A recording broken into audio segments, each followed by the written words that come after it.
Good evening, everybody. Thanks for coming. Welcome to the Norwalk Community School District Virtual Town Hall on July 22nd, 2020. Thank you for joining us tonight. As our panel of district staff members will be answering common questions submitted through the feedback survey in response to the district's current return to plan draft.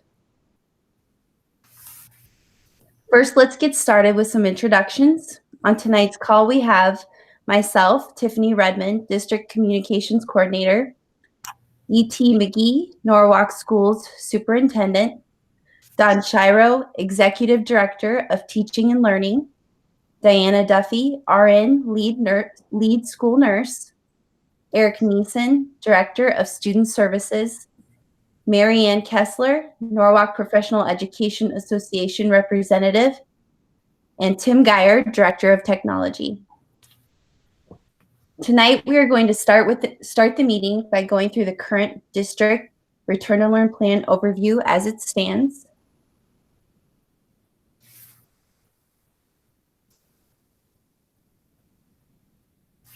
Just a couple thoughts to remember as we're going through the presentation. Our children and students are watching and listening to us closely on what we do and say. We need to provide them with the excellent examples of how to navigate through these challenging times. The tone and spirit of your words are as important as the actual words used. The answers being given are dynamic, and a quote today may not be accurate tomorrow.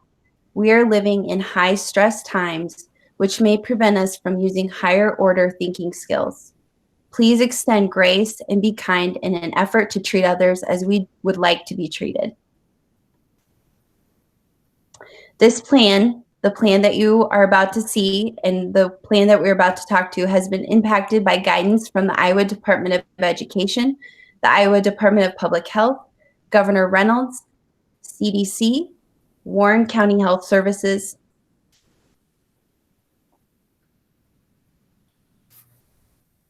the overview of the plan, the Return to Learn model, consists of 9 sections: leadership, infrastructure, health and safety, Iowa academic standards and instruction, social, emotional, behavioral health, equity, data considerations, building implementation plans, additional references and resources. And in this plan draft overview, you can actually go into this document. We have it posted on our website, and you can read the full Return to Learn plan here by this link provided at the bottom of this slide. And now I'm going to switch it over to D.T. Magee, Superintendent of Norwalk Schools. Thank you, Tiffany. I appreciate your support as our communication efforts with the district. So at this point in time, I'm going to go through some of the recommendations we have that we'll be submitting to the board tomorrow night. The board is meeting for their annual retreat from 2 to 5 p.m. In the Eastview cafeteria. And then 6 p.m. Will be a special board meeting where they will consider the Return to Learn plan draft and approval of that plan. So some main tenets of the Return to Learn plan here in Norwalk are staff and visitor face coverings are required. Face coverings, nose and mouth are required for students if social distancing can't be maintained. And this is a bit of a switch from the original draft where they were highly recommended. But based on guidance from Warren County Health Services and from our nursing staff and our administrative team, we are making a recommendation that face coverings for students be required if social distancing can't be maintained. Social distancing is considered 6 feet of distance. Waivers of these requirements may be granted for religious and medical reasons as required by law. And that would be for students and for staff and visitors if they have been granted a waiver of the face covering requirement because of religious or medical reasons. The recommendation to the board will be a return as normal on site with modifications. Typical learning options will be available for students. We'll also be offering to families a required remote continuous learning virtual learning option. And that will be available for all students who voluntarily choose not to participate in the on-site education option. Parents must request this by August 1st, and we will be releasing a form to apply for that required remote learning option by Friday, July 24th. We'll be running a normal calendar, a normal daily schedule for the 2021 school year as of now. Again, this is a dynamic situation, so things could change. Buses will run at full capacity, and students will be required to wear a face covering while riding a bus. More information will be sent out regarding transportation expectations soon. October 12th was originally a staff professional development day, and that will now be a student instructional day. And that has been approved by the board, and so we'll get that changed in the presentation. Parents for students, staff, and visitors must also monitor themselves for COVID-19 symptoms and other symptoms of illness. And so we will be pushing out information to students and staff and parents about those symptom monitoring expectations as we get closer to the school year. In classrooms, students will be seated in rows facing the same direction, spaced as far apart as possible in each room. Building level return to learn implementation teams are developing implementation plans and will be communicating more information prior to the start of the school year to parents and families. Those implementation plans for each building will be linked to the return to learn plan starting on Friday. And then we will also be sending out a communication with links to each of those individual plans, because I know those plans contain a lot of detailed information that parents have been asking for. And so we'd encourage parents to go out and look at the implementation plans for the buildings that their children will be attending next year. In the event that Governor Reynolds, the Iowa Department of Public Health, Department of Ed, and or Warren County Health Services provide a mandate to reduce the group size or increase social distancing, the Norwalk Community School District will recommend we reduce the number of students in each classroom. A reduction in class size will require students to attend fewer days per week for in-person instruction. And so this hybrid model, what we will recommend to the board tomorrow night is the district will employ an alternating day hybrid model where one group of students attends school on purple cohort days and one group of students attend school on gold cohort days. So think about our school district will start on August 24th. And if we had to implement this type of an alternating day format, we would start Monday with purple cohort and Tuesday with gold cohort. District staff members will make every effort to assign students in the same household to the same cohort. Students with special needs, IEPs, 504 plans, ELL, and at-risk students may continue to attend daily. And so Tiffany Redmond is now going to talk about some contingency planning for parents and families. Thanks, DT. These are just some ideas that you need to be thinking of for your family as the school year evolves. So we've listed out some things to possibly consider and things to put into a plan for your individual family. Warren County Health Services will oversee contact tracing in the event of positive COVID-19 case. Parents and families should begin their own contingency planning for multiple scenarios related to COVID-19, such as what to do if you have a school-age child that has to stay home in quarantine for 14 days due to a classroom exposure, or if your child tests positive for COVID-19. What to do if the Norwalk Community School District, your child's building or classroom moves to required remote continuous learning due to exposure or a shutdown. What to do if your child care facility closes due to concerns related to COVID-19. And what to do if the district goes to an alternating day purple or gold cohort plan. The Norwalk Community School District will assist families and students while acknowledging that the district cannot meet the individual needs and requests of individual families and students under every scenario.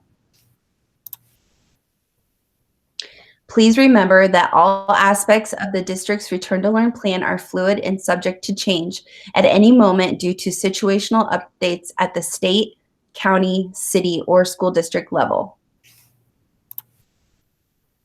As shared before, when we originally shared the Return to Learn plan draft, we do still have a feedback survey link attached to this document, as well as listed on our website. So parents and families, any additional questions that you have after tonight's town hall or after the special board meeting tomorrow night, you can submit your feedback or questions through this link.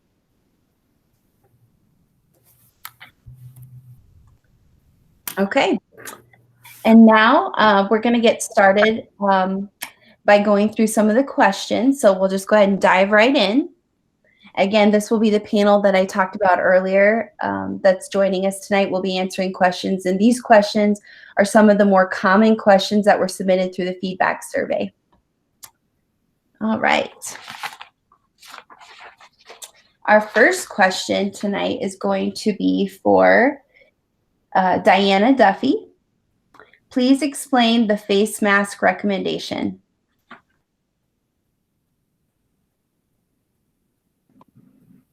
The face mask recommendation will be for students 6th through 12th to wear, if they can't social distance, stay 6 feet apart. And I believe elementary will be when they're in the hallways or out of the classroom. Thank you, Diana. Our second question tonight, when will the Require Remote Learning application be available? This question is for Don Sharrow. Don, I think you're muted. We will be sending the application out on Friday. At the same time, the building plans will also be posted with a return date for that application to come back by August 1st. And the rationale behind that is that we have to start making some staffing decisions and allocate staff to be able to accommodate some of the remote learning and face-to-face learning that we will need to do. Thank you, Don. Our third question, is the state requiring social distancing in classrooms? And this question again is for Don. The CDC has recommended that there is, the pediatric CDC recommended 3 to 6 feet for social distancing. We will try to do the best we can with social distancing, with moving desks around and increasing the number of lunches that we end up serving. So there are some strategies we're taking to actually try to accommodate the social distancing perspective with this. But we also know that we may not be able to do that 100% of the time. And hence that rule, if we cannot social distance, the mask requirement would actually be there also. Okay, thank you, Don. DT, this question is for you. Why are you requiring masks and social distancing at board meetings, but not in the Return to Learn plan? This seems hypocritical. Yeah, so we've modified the original Return to Learn plan draft. The original face mask or face covering recommendation was for staff and volunteers and visitors to buildings. They would be required. For students, they would be highly recommended. Some circumstances have changed, and after visiting with around the country and in Iowa, visiting with our nursing staff, visiting with Warren County Health Services, also monitoring guidance from the CDC, Iowa Department of Public Health, American Academy of Pediatricians, and then also I'm on regular meetings with superintendents specifically in the central Iowa area and monitoring DE guidance as well. We've modified our face covering recommendations. And so what we're confident about is that we can do better monitoring of student contact on our buildings. We have cameras in each building. We will have seating charts on buses. We will have seating charts in classrooms. And then we have access to our student information system. And so we have the opportunity and the ability to contact students, parents through email or phone calls, if in-person visits if we need to. When people attend a board meeting in person, we don't always have the same level and ability to contact people. And so we're taking some extra precautions to keep our community safe. The other thing is for our school board meetings, we know that the people that attend, we're usually not going to have very many kindergarten or first grade or middle school, high school students attending those. It's typically adults in our community. And again, there are some different risk factors for adults than there are for students. And that's why you see a different face covering recommendation for our staff than for our students. And so again, for staff members, face covering requirements are that they wear those unless they have an exception, a waiver.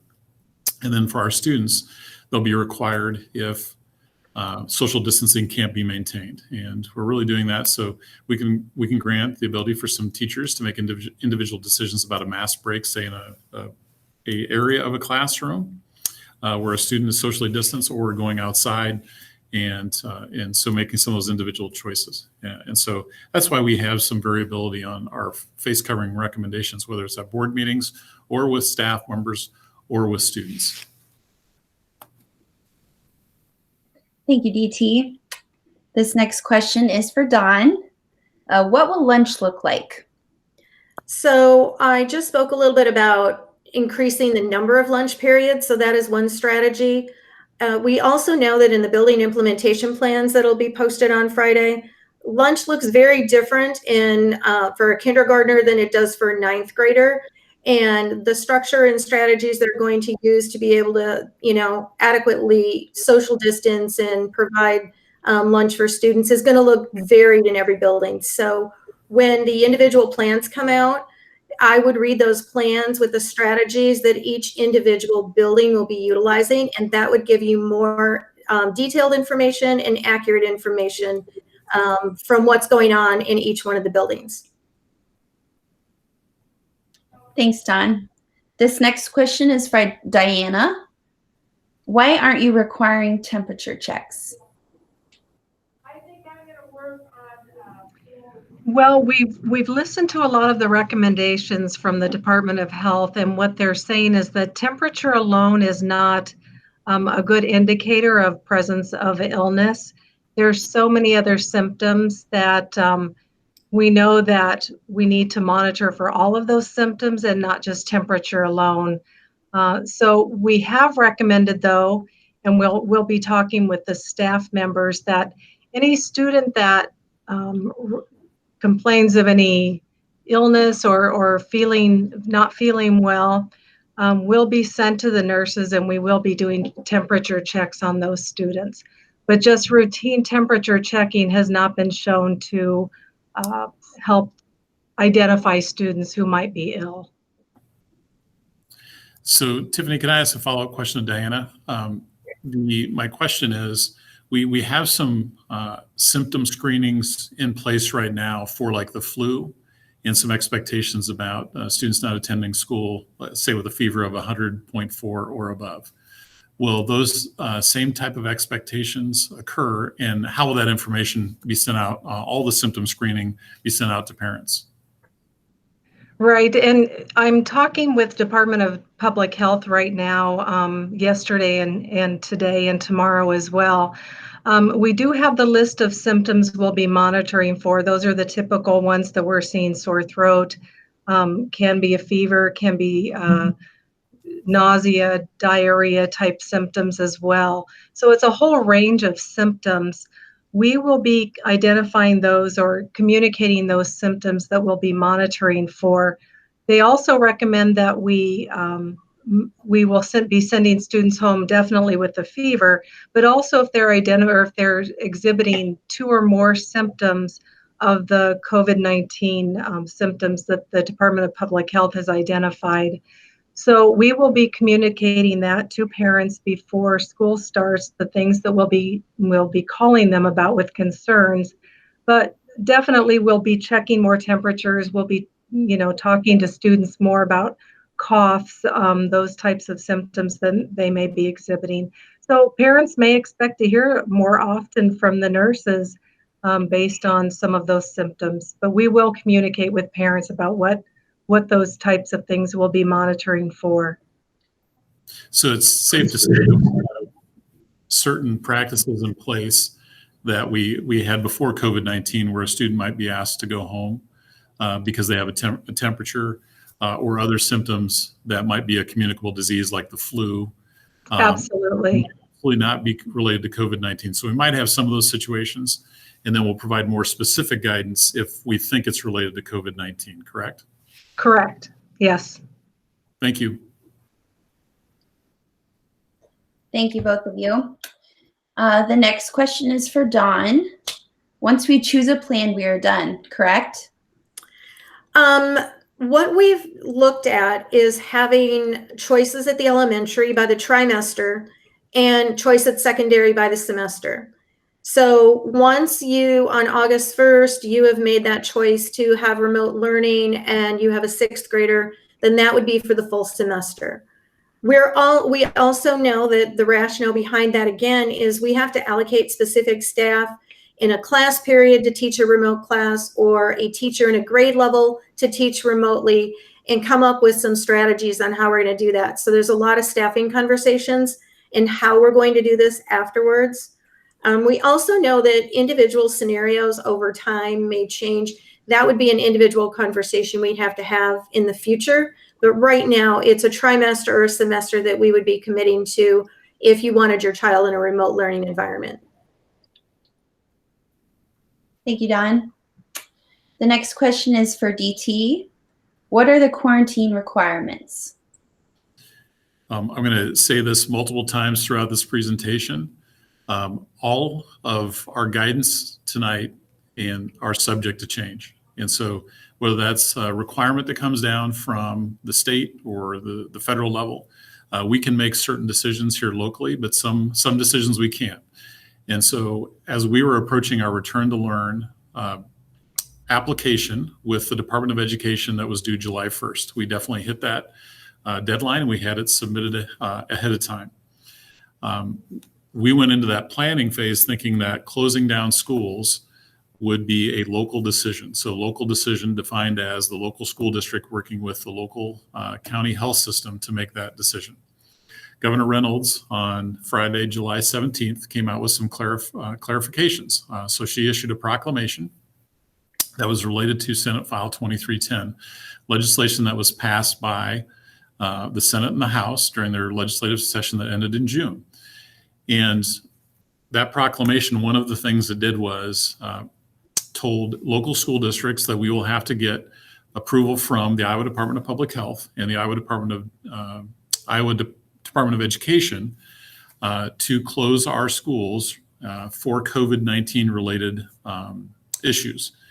And so we are waiting on metrics from the Department of Ed and Iowa Department of Public Health. We have been told that those will come out on or during the first week of August. And so we anticipate that there will be guidance around how to quarantine individuals, for whether it is they're COVID-19 positive or they've been in close contact with someone who has tested positive or is symptomatic. We anticipate that there will be guidance around whether or not we have to shut down a cohort group of students, let's say students that are sitting close in proximity to a student or a staff member in a classroom, whether we will have to shut down an entire classroom, whether or not we will have to shut down an entire building, and whether or not we'll have to shut down the entire school district, and for how long. We anticipate that we'll receive guidance about, if a person is symptomatic, how long do you have to close a cohort of students, a classroom, a building, or the district, if that student is tested for COVID-19 and comes back negative, or a staff member is tested and comes back negative. So all of those questions we want answers to. We have our parents, we have our staff members, we have community members that are asking those questions. We are waiting on guidance from the state of Iowa, so specifically the Iowa Department of Public Health and the Iowa Department of Education. So once we have that information, we will get it out as soon as we can.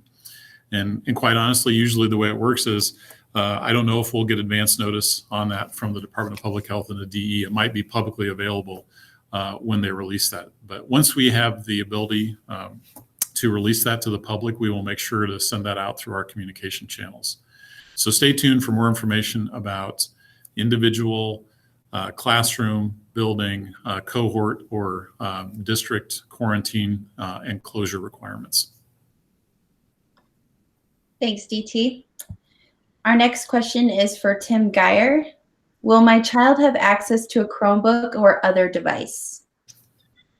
The short answer to that is yes. We are blessed here in Norwalk to have enough devices in the system to have a device for every student K through 12. Anticipate starting the year with most of those devices located at school, but if the need arises, we can then distribute them and send them home with the students. So I have a follow-up question for Tim. Tim, would you recommend that secondary students take their devices home each day, just in case there would have to be a closure?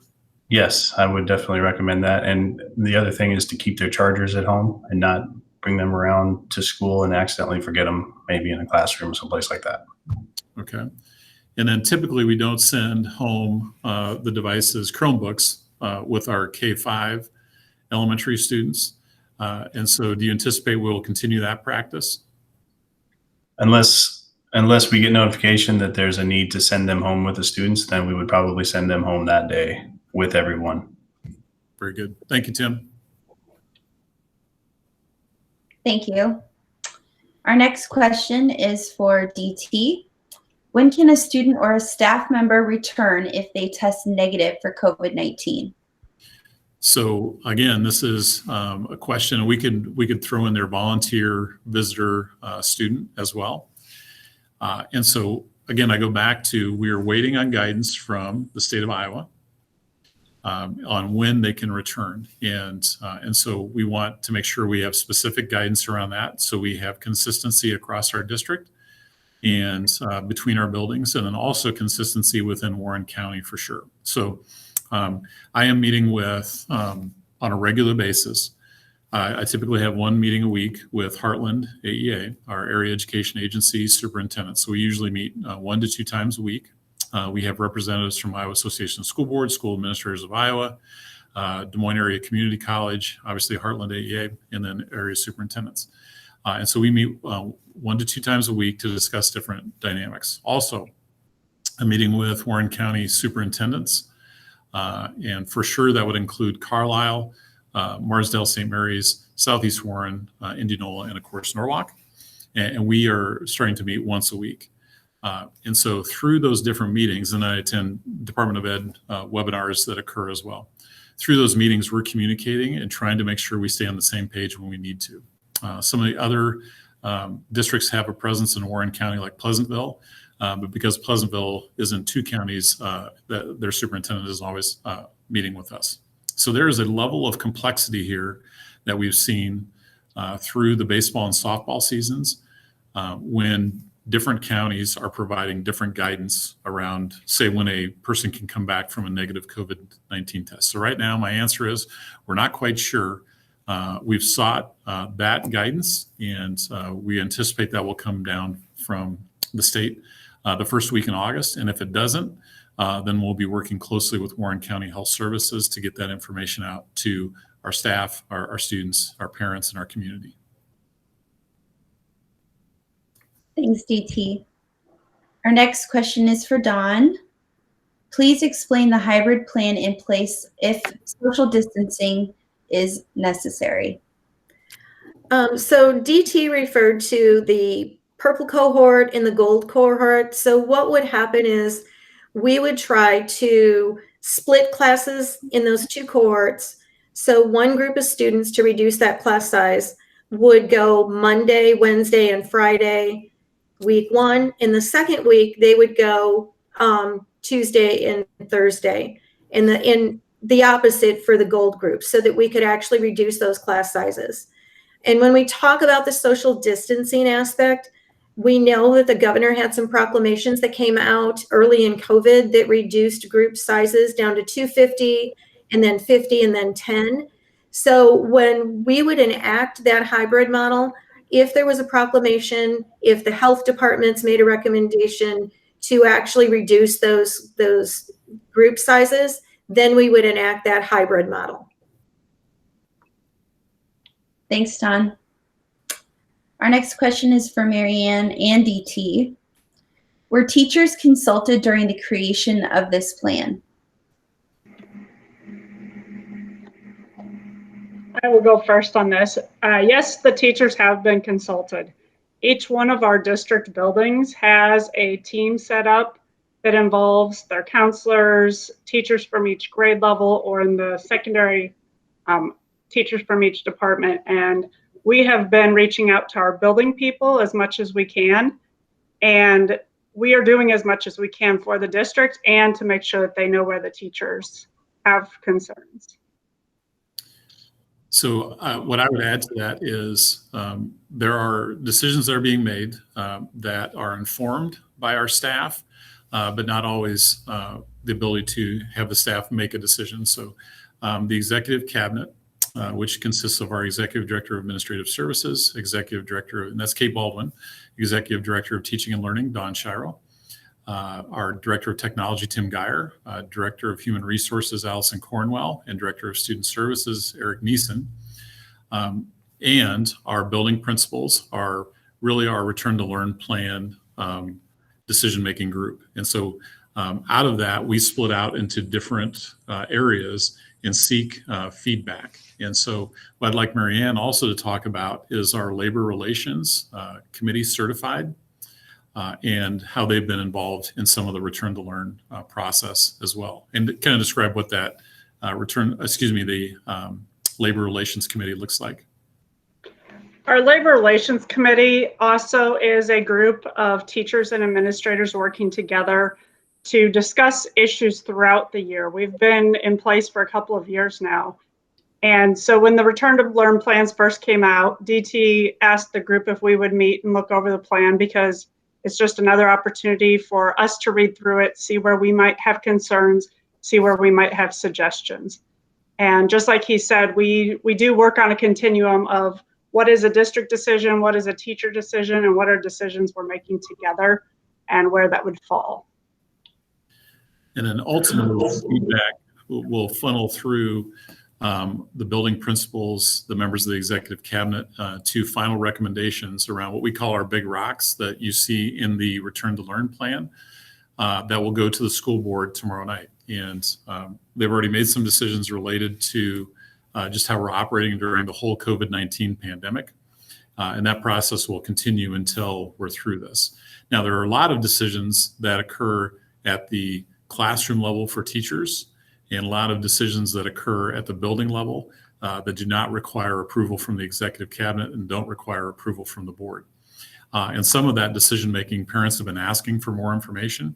And so once we make the board makes the decision, the school board makes the decision about the return to learn plan, that's when you'll start seeing some more details. And when those details roll out, we would encourage people to reach out to the building level, specifically principals, to get clarification on things like, what does lunch look like? What does pick up and drop off going to look like? Those type of questions, because those are not details that we are answering and making decisions about at the district level, unless we're asked to weigh in. Thank you, both of you. Our next question is for Diana. Were nurses consulted during the creation of this plan? Yes, the nurses have been included in every step of the plan at the district level, and in each building level, the nurses for each building have been included in the plans. So yes, we've all had a part in this.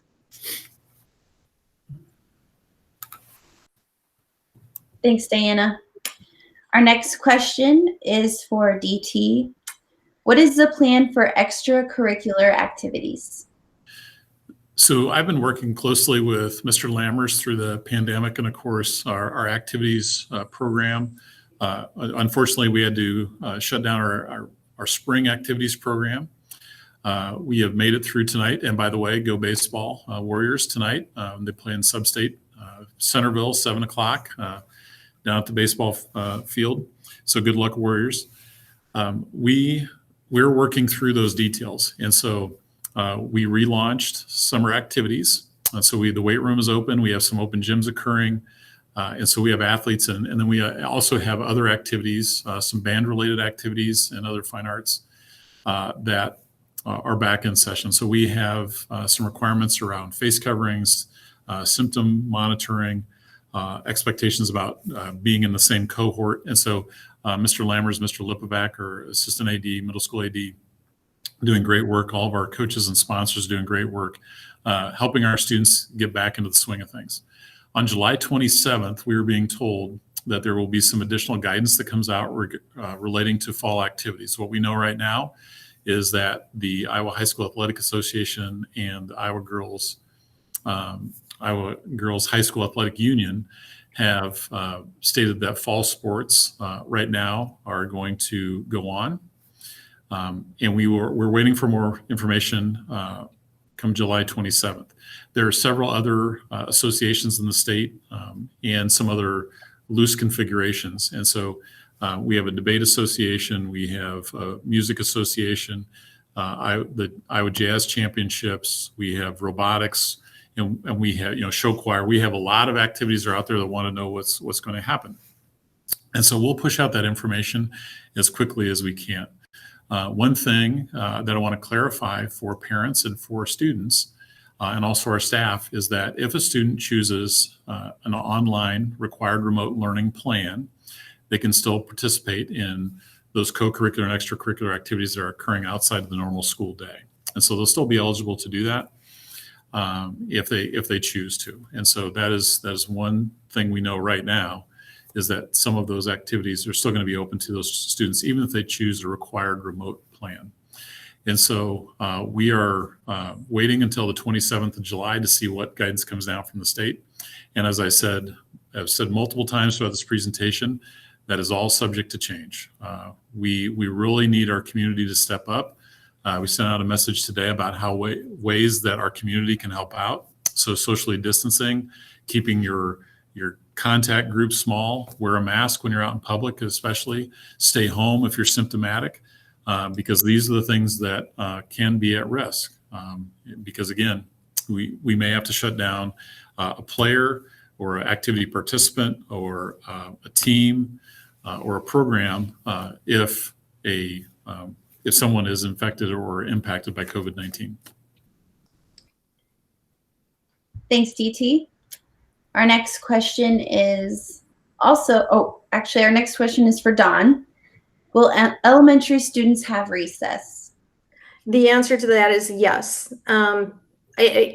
That activity is very important for students to be able to get up and move and interact in that way. What one of the differences will probably be, and you will see this in the building plans when they start talking about some of the strategies they'll be using for recess, is that in lieu of a grade level going out or half a grade level going out, it'll be more focused on a rotation of going outside with that cohort of students in that classroom. So there's strategies that'll be utilized, and you'll be able to see those explicitly in their building plans that'll be posted on Friday. Thanks, Dawn.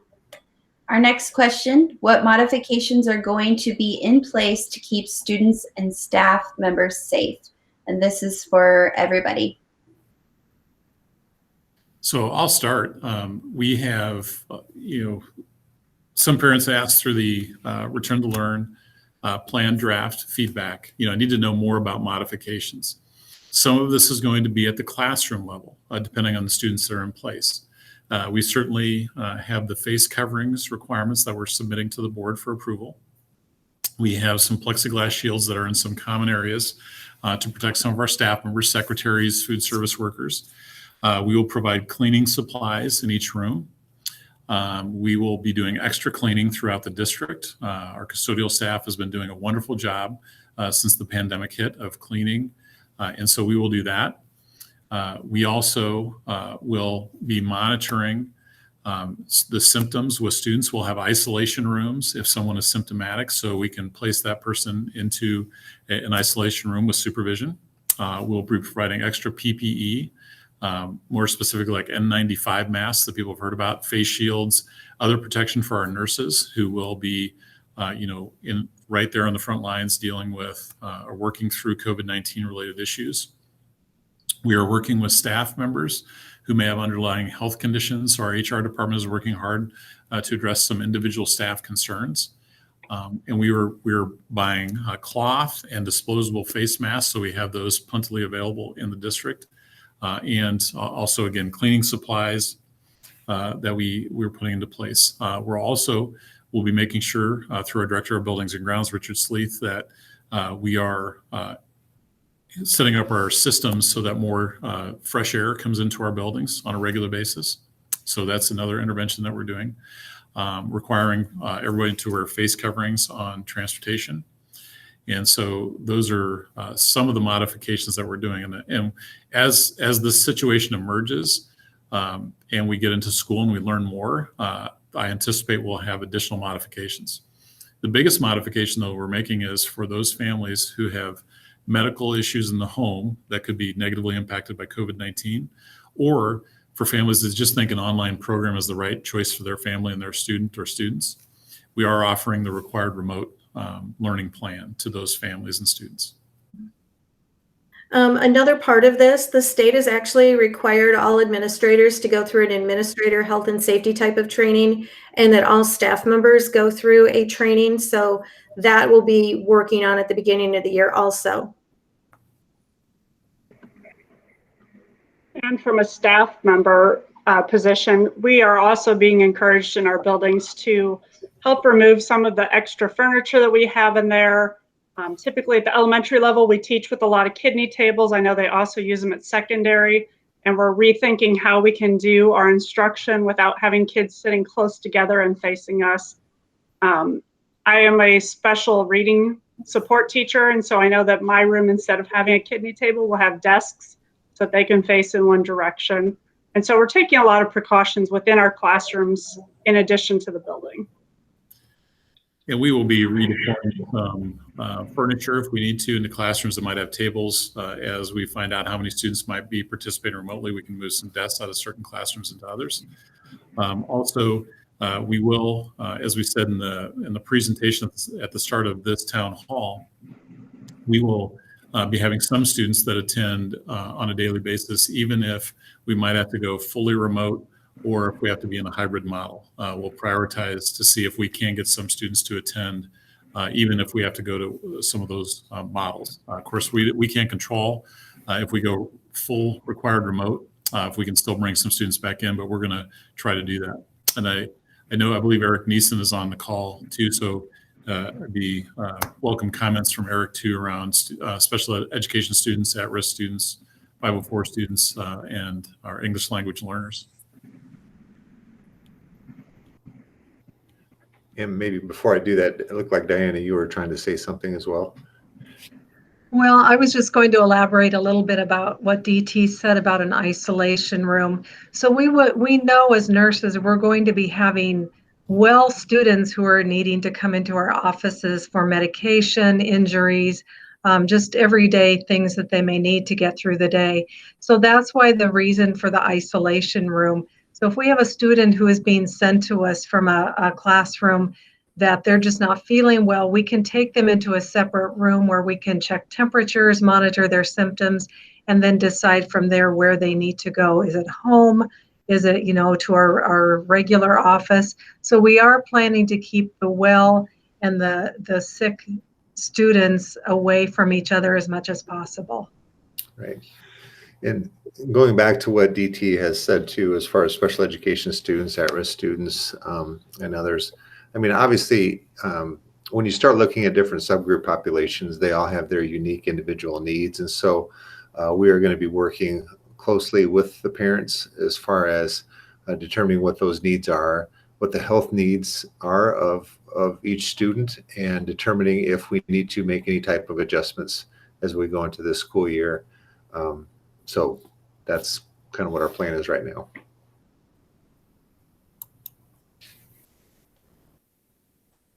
And again, I'll reiterate that our plan has to be flexible, and we have to be willing to pivot. And if there's some items that we can implement that are going to help keep our students and staff members safe, our number one priority, then we are going to look at implementing those accommodations and modifications within our learning environment. And one area I didn't talk about is our activity participation. And so we are paying attention to guidance that's coming down from the state level. recently watched a presentation from the Iowa High School Music Association about how to safely implement band and vocal practices and performances. So our music teachers and sponsors are working hard to find out the best practices that are being recommended by a national study that's being conducted about airflow and the dynamics within rooms versus outside, and covering the openings on instruments and things like that. So we are paying attention to all those modifications as well for activities. Thanks, everyone. If nobody else has a comment, we'll go ahead and move on to the next question. The next question is for Diana. What are the requirements for people who travel out of state? Those are still some recommendations that we're waiting to hear back from Department of Public Health. I think those have changed over the last few months several times, depending on the states. So I think we're still waiting to hear those specific recommendations. DT, did you have anything that you wanted to add? Yeah, there's a lot of conversation around this, I know, within parent ranks and staff member ranks. And right now, again, there's no requirements in the district for people when they get back or travel out of state or to a place in Iowa that might be have higher infection rates that they quarantine. What I would just caution everybody is that information can change very quickly. And so we've seen that here where Chicago or Illinois has told people that when they travel from certain states, they have to quarantine for 14 days. City of New York State has done some of the same, taken some of the same actions. And so what I would caution people about, whether it's our staff or our families, is that guidance can change rapidly. So just be mindful of that if you plan a trip, especially a trip out of state. Thank you. Our next question is for Tim Geyer. Will Wi-Fi hotspots be available from the district? As far as Wi-Fi cellular hotspots go, yes, we have a number of them on hand right now, and we will be ready to deploy them again this fall. We surveyed in the spring, purchased the number that was appropriate and even a little more, just to have them on hand, distributed them, and now we've been collecting them back. So we have them for distribution in the fall. We've also been working with the city of Norwalk to provide Wi-Fi in parking lots at the public library, the public pool. We're working on Billy O. Phillips Park right now and the southern section of Windflower Park, as well as we've been putting up hotspots in the parking lots at the high school, the middle school, Lakewood, and Orchard Hills.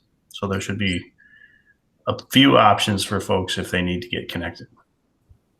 And Tiffany, if I could say, just our technology staff and our buildings and ground staff are truly heroes throughout this whole pandemic, as well as our nutrition staff that quickly adapted and got meals out to students. Our technology department delivered devices, including hotspots, and have really been proactive in trying to get more connectivity within our Norwalk community, specifically working well with the city. And then our buildings and ground staff just getting in and cleaning and doing a lot of summer work kind of off schedule when we close down our buildings so that we could be fully prepared to open up our buildings in the fall. And so great job out of our technology department, out of our buildings and grounds department, and out of our food service department. And also while I'm giving shout outs, I want to give a shout out to all of our teachers who quickly adapted to online learning and the realities of that this spring.